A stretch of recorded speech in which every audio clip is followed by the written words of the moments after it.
Meus queridos irmãos, minhas queridas irmãs em Cristo Jesus, este é o dia que o Senhor fez para nós, o dia da nossa salvação, de grande júbilo e motivo de muita glória e de muita alegria para nós. E é isso que nós estamos celebrando, o dia mais festivo de todos, em que o nosso Redentor veio para nos salvar. Mas às vezes, nós não chegamos aqui, pode ser que nós não tenhamos chegado aqui com todo esse clima de júbilo, de exultação, de festividade interior, para celebrar a Páscoa de nosso Senhor Jesus Cristo. Às vezes o nosso clima ainda é de Sexta-feira Santa, ainda estamos lá atrás, perdidos no túmulo, aprisionados dentro de um túmulo que ou nós criamos para nós por causa do nosso pecado, ou nós somos forçados de alguma forma a entrar por causa das vicissitudes da vida. E eu acho que todos nós aqui temos, inclusive eu, todos nós temos razões para dizer que o nosso túmulo anda muito bem, obrigado, e muito cheio, não de vida, mas de morte. E nós não sabemos o que fazer com isso. Estamos aqui cantando, Cristo ressuscitou, aleluia, aleluia, aleluia, alegria da nossa vida, aleluia, aleluia, aleluia. Mas aquilo que pronunciamos, aquilo que cantamos, não está em consonância com o nosso coração. E sabe o que é consolador? Nos depararmos com este evangelho que, não sei se vocês perceberam, mas não traz Jesus ressuscitado. Jesus não está aqui, ele não aparece. A gente quase poderia dizer que o personagem principal é o túmulo, que é repetido sei lá quantas vezes. Maria foi ao túmulo de Jesus, viu que a pedra tinha sido retirada do túmulo, disse aos apóstolos: tiraram o Senhor do túmulo. Saíram Pedro e o outro discípulo e foram ao túmulo. O outro discípulo chegou primeiro que Pedro no túmulo. Depois São Pedro veio correndo e entrou no túmulo. E quantas mais vezes aparece em túmulo aqui? Tem outras vezes, enfim.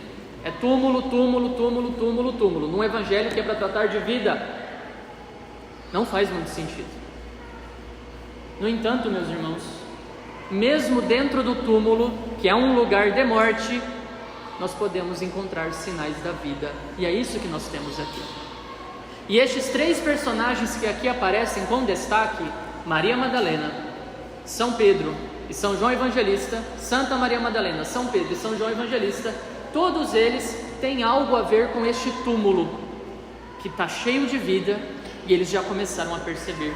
Isso deve servir de lição também para nós, que arrastamos o nosso túmulo para esta Santa Missa pensando: ai, tá bom, é Páscoa, vamos lá. E agora podemos encontrar a vida. Onde? No túmulo. No túmulo. Vejam que é muito importante que nós tenhamos em conta essa questão do túmulo de Cristo, porque começou a correr uns boatos naquela época de que os apóstolos haviam roubado o corpo de Jesus, e agora começaram a propagar essa fake news de que ele tinha ressuscitado. Roubaram o corpo, esconderam o corpo, e agora estão dizendo que ele ressuscitou. Todo mundo numa histeria coletiva que dura 2000 anos. Meio difícil de colar, né? Mas tá bom. Acontece que os sinais que os apóstolos encontram dentro do túmulo, junto com Maria Madalena, mostram para nós que isso não poderia estar mais errado. Por quê? Quando eles entram, eles veem que a pedra está afastada. Maria vai logo de manhã, bem cedo lá para cuidar do corpo do Senhor, etc. Ela percebe que a pedra está afastada, está removida da entrada do túmulo, e corre para avisar os apóstolos, que quando chegam, percebem algo bastante curioso. O pano que envolvia o corpo de nosso Senhor Jesus Cristo está deixado de lado, foi como que depositado ali do lado.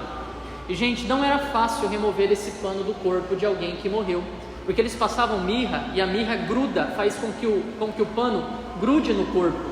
E além disso, além da mirra, tinha sangue, né? Muito sangue. E esse pano foi enrolado no corpo de nosso Senhor Jesus Cristo, quase que num processo de mumificação, para ser enterrado junto com um pano que era colocado no rosto.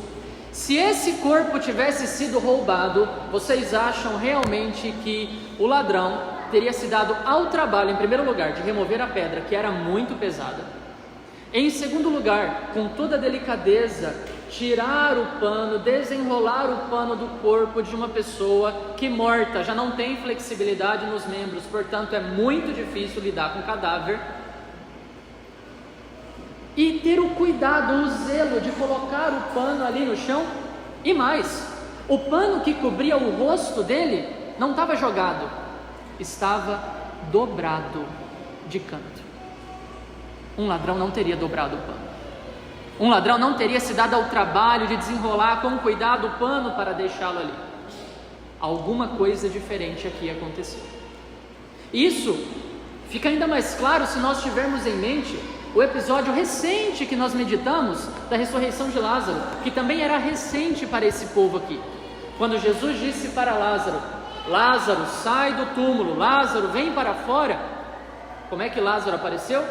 Glorioso, com as mãos para o alto, dizendo: eu vivo, eu vivo. Não, ele apareceu amarrado, com o pano no rosto e todo envolto em faixas, como Jesus deveria estar. E Jesus disse: vão lá, tirem os panos, desamarrem o homem, para que ele possa voltar a viver de fato. A visão deve ter sido das mais absurdas possíveis, né? Uma múmia saindo de dentro do túmulo, de um túmulo que já havia sido fechado há 4 dias. Com Jesus não é assim.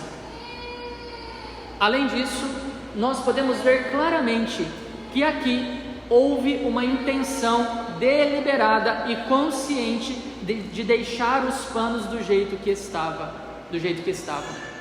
Deus estava querendo dar um sinal para os seus, que quando chegassem no túmulo e se deparassem com a morte que o túmulo representa, vissem também vida. A vida passou por aqui, a vida tocou este lugar, e vocês podem ter esperança novamente. E isso não poderia ser mais adequado do que trazer Maria Madalena, São Pedro e João Evangelista para esse local. E por quê?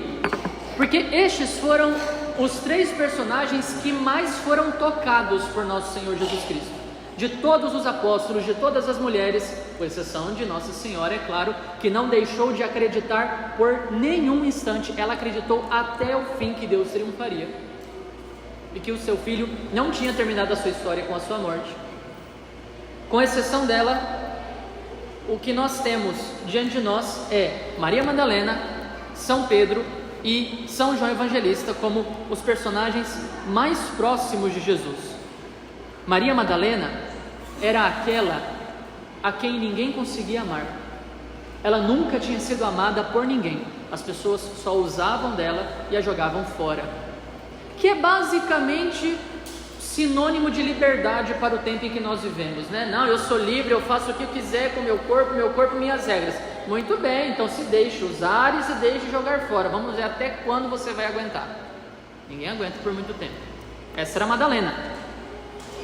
E Jesus livrou ela da morte, não só terrena, ela estava para ser apedrejada, ela ia morrer. E Jesus disse: quem não tiver pecado, que atire a primeira pedra. Livrou ela da morte terrena. Depois vira para ela e diz: ninguém te condenou? Eu também não te condeno. Vá e não peques mais. Livrou ela da morte eterna. Uma pessoa que a amou, que olhou para ela nos olhos, que viu ela como um outro ser humano e não como um objeto de consumo que se usa e joga fora. Ave Maria, como não se importar com esta pessoa? Como não dar de volta amor a este que me amou profundamente? Não é à toa que ela está lá aos pés da cruz, descabelada, ok, chorando horrores, ok. O filme do Mel Gibson trata isso com bastante crueza até, né? Nossa Senhora chora, sofrendo, compassiva, mas muito firme. É a mulher que está de pé aos pés da cruz. Maria Madalena é descabelada. Ai, meu Deus do céu, estão levando o Senhor, eu não sei o que eu faço, Ela está lá, acabada aos pés da cruz. Tá bom, mas está lá. Os outros todos fugiram. Ela está lá. E não é à toa o fato de que, ao amanhecer do primeiro dia da semana, é ela quem vai primeiro no túmulo. Isso tudo movida pelo amor. sem sombra de dúvidas. Esta mulher carregava um túmulo dentro de si, portanto, depois da morte de Jesus, porque morreu aquele que tinha se importado com ela, o único que tinha se importado com ela, estava morto. Portanto, ela não via só o túmulo fora, ela via o túmulo dentro. E São Pedro? São Pedro era aquele que fez juras de amor, prometendo entregar a sua vida a Nosso Senhor, e sofrer com Nosso Senhor, e morrer por Nosso Senhor, para dali a algumas horas negá-lo vergonhosamente. Mas um tempo antes, lá no discurso do pão da vida, quando o Senhor disse que a sua carne seria a verdadeira comida e o seu sangue seria a verdadeira bebida, e os judeus ficaram escandalizadíssimos com esse discurso, pensando que Jesus fosse uma espécie de líder canibal de algum grupo doido, Jesus perguntou para os discípulos: e vocês, vão embora também? Também vão me deixar? E São Pedro responde: por ele e por todos. A quem iremos, Senhor? Tu tens palavras de vida eterna. Nós cremos e sabemos firmemente que Tu és o Santo de Deus.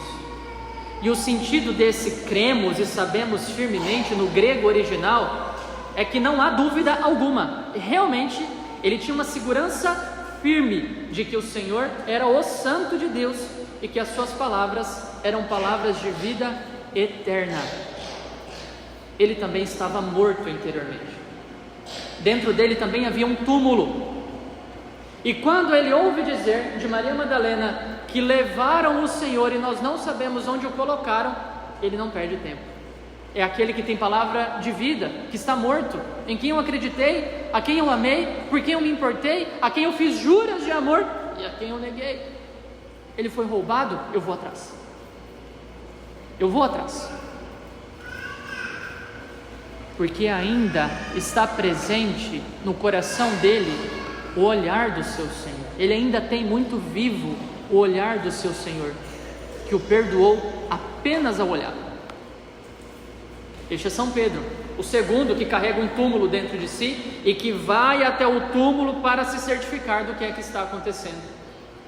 E por fim, nós temos São João Evangelista, que também dentro de si carrega uma espécie de túmulo, porque ele percebeu o amor de Cristo de modo distinto. Maria Madalena, ela foi perdoada por grandes pecados e assim viu o grande amor que Deus tinha por ela em Jesus. Morrendo Jesus, morreu o seu amor. São Pedro foi muito amado por Nosso Senhor também, mas mais do que Madalena, recebeu grandes responsabilidades, recebeu grandes privilégios e não soube honrá-los. Morto o Senhor, morre a sua vida junto com o Senhor. E São João? Onde é que São João entra nessa história? Nós vimos na semana passada que na última ceia, quando o Senhor diz que um dos apóstolos o iria entregar, é São João quem está do lado dele e que reclina a cabeça sobre o seu peito, ouvindo as batidas do seu coração, e pergunta: quem é, Senhor? Isso para nós denota profunda intimidade, como nenhum dos outros tinha. E de fato, na sua primeira carta, São João diz o seguinte, e só ele poderia ter dito isso de forma tão viva, tão palpável como nós vemos aqui. Ele diz: o que era desde o princípio, o que ouvimos, o que vimos com os nossos olhos, o que contemplamos e nossas mãos apalparam da palavra da vida, vida esta que se manifestou, que nós vimos e testemunhamos, vida eterna que a vós anunciamos, que estava de junto do Pai e que a nós se manifestou. Isso que vimos e ouvimos, nós os anunciamos, para que estejais em comunhão conosco. Ninguém poderia ter falado tudo isso melhor do que ele, porque ele, de fato, mais do que ninguém, tocou, viu, sentiu o pulsar do coração de Jesus, que agora não bate mais, que agora está morto. Bom, todo mundo que perde alguém muito íntimo sofre, e esse era o sofrimento de São João Evangelista. Todos os outros apóstolos, todos os outros discípulos foram tocados pelo Senhor, mas como esses três, nenhum deles. E é por isso que nós vemos esses três que carregam os seus túmulos para junto do túmulo. Quando São João Evangelista entra no túmulo, ele vê e acredita que Jesus ressuscitou? Ainda não, mas ele acredita que alguma coisa aconteceu. E isso deve servir para nós, para este dia. Ainda que nós estejamos presos dentro dos nossos túmulos, ainda que nós não saibamos como enfrentar a morte do dia a dia, a desolação, a angústia, a perda de sentido na nossa rotina, no nosso trabalho, na nossa família, no nosso casamento, ainda que nós não saibamos o que fazer com o nosso país, politicamente falando, socialmente falando, ainda que nós não saibamos o que fazer com a igreja, que parece respirar muitas vezes áreas de morte, não de vida, nós carregamos esse túmulo diariamente. Esse túmulo está presente dentro de nós, mas não é só o túmulo, há sinais de vida, há sinais de alguém que passou, que tocou, que mexeu e que deixou uma mensagem de esperança, como que dizendo: vocês ainda não me viram ressuscitado, mas creiam, eu vivo, creiam e esperem. Foi esta mensagem que ele passou para estes três, que depois será passada para todos os outros. Todos estavam muito desolados, tanto que os discípulos de Emaús, no evangelho que pode ser utilizado hoje à noite inclusive, quando eles voltam para Emaús, desolados, e Jesus vai ao encontro deles, mas eles não conseguem perceber, porque na cabeça deles seria impossível que a história terminasse dessa forma. Imagina ele ressuscitar, ele ter vida eterna agora, desse jeito. Eles dizem aquilo que todos nós de alguma forma dizemos em algum momento da vida. Eles dizem: nós esperávamos que ele fosse libertar Israel. Nós poderíamos trocar essas palavras dizendo: nós esperávamos que ele fosse nos libertar, que ele já tivesse resolvido os nossos problemas, que esses vícios que nós carregamos nós não os tivéssemos mais.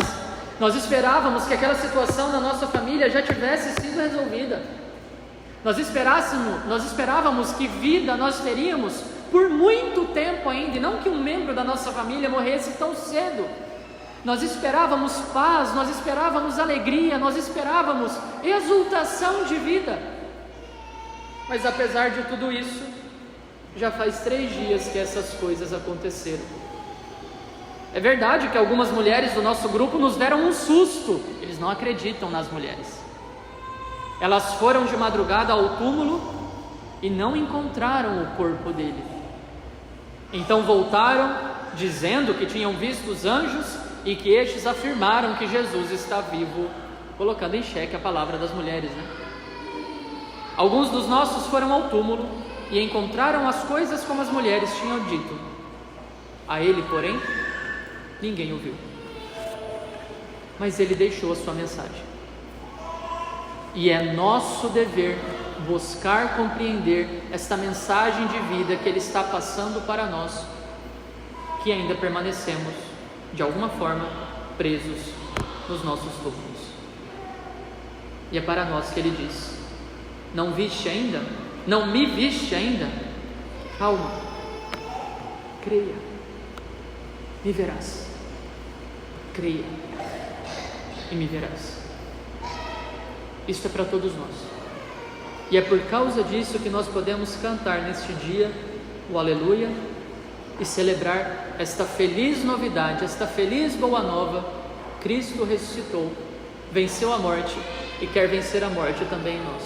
Porque a partir do momento, meus irmãos, que nós acreditarmos firmemente, uma fé que nós ainda não temos, a partir do momento que nós acreditarmos firmemente que o nosso Deus venceu a morte, nada nos segura mais. Nada nos impede, nada nos atrasa. Ele venceu a morte, o que é que eu irei temer? Por enquanto lutamos, sofrendo, nos angustiando, mas acreditando, como Madalena, esperando, como São Pedro, esperando, como João, esperando que o desfecho seja diferente. E ele prometeu: quem esperar, encontrará, porque ele virá até nós. E na verdade, ele já veio. Basta que nós abramos os olhos da fé para o encontrá-lo em nossas vidas, em nossos túmulos. Louvado seja o nosso Senhor Jesus Cristo.